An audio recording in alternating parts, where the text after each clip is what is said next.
যারা গ্রামকে ভালোবাসেন, গ্রামের প্রকৃতি দেখতে ভালোবাসেন, আজকের ভিডিওটি শুধু তাদের জন্যই। আসসালামু আলাইকুম ওয়া রাহমাতুল্লাহ। আজকে এমন একটি গ্রাম, একটি নয়, একটি বললে ভুল হবে, 3টি গ্রাম একসাথে আপনাদেরকে দেখাতে চলেছি এবং গ্রামের সুন্দরতম রাস্তাটিও আপনারা দেখতে পারবেন।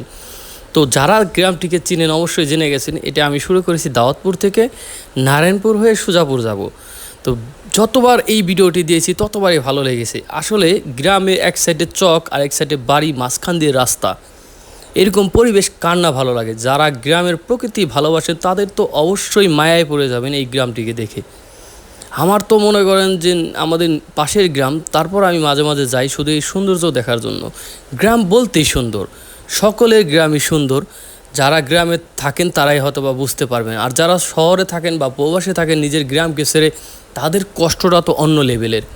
তো আজকের গ্রামটি আমি তাদের জন্য দিয়েছি যারা গ্রামকে ভালোবাসেন।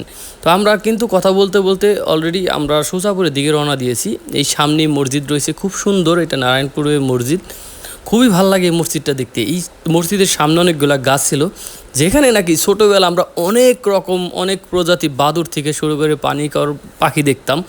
এখানে আসতাম আমরা পাখি দেখার জন্য, কিন্তু এখন হয়তো বা দেখা যায় না, অনেক কম, আগের তুলনায় অনেক কম। তো এইখানে দেখতে পারতেছেন আমাদের রইসা, এই কিন্তু বাজার অনেক থাকতো, এখন অসুস্থতার কারণে থাকে না। এই মসজিদটা কিন্তু খুবই সুন্দর, মাশাআল্লাহ, অনেক ভালো লাগে।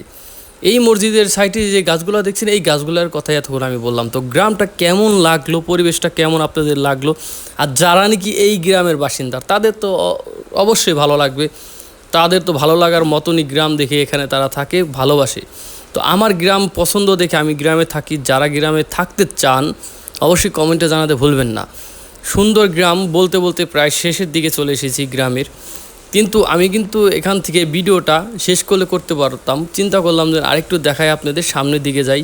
সামনের দিকটা আরেকটু অন্যরকম সুন্দর, চারিদিকে দেখুন ঘন গাছপালা, মাঝখান দিয়ে রাস্তাটি, খুবই সুন্দর একটা পরিবেশ, মনোমুগ্ধকর। মনে হবে এখানে একটু বসে একটু হলে জিরিয়ে যাই, যা গায়ে একটা ঠান্ডা বাতাস আসতেছে। আমি বাইকের উপরে চড়ে ভিডিও করতেছি, ভালো লাগতেছে। আপনাদের বলে বোঝাতে পারবো না, আপনারা দেখে হয়তো বা যতটা সুন্দর লাগতেছে তার চাইতে কিন্তু বাস্তবে আরও বেশি সুন্দর। তো এই সাইড দিয়ে এটা এই সুজাপুরের ক্লাব ঘর, এবং সাইডে চলে গেছে মাঠ, আর সামনে দিয়ে আপনার বকচর চলে গেছে, অন্য একদিন দেখাবো। তো আমরা একটু মাঠের দিকটা দেখাই। এই সুজাপুর মাঠটা আমার পছন্দনীয় একটা মাঠ। কয়েকদিন আগে খুব বড় একটি গোল্ড কাপ টুর্নামেন্টের খেলার ফাইনাল অনুষ্ঠিত হয়ে গেল, খুব সুন্দর হয়েছে। যারা আমার পেজে নিয়মিত তারা হয়তো বা দেখেছেন। তো কেমন লাগলো ভিডিওটি অবশ্যই কমেন্টে জানাবেন। তো ভালো থাকবেন সবাই। আসসালামু আলাইকুম ওয়া রাহমাতুল্লাহ।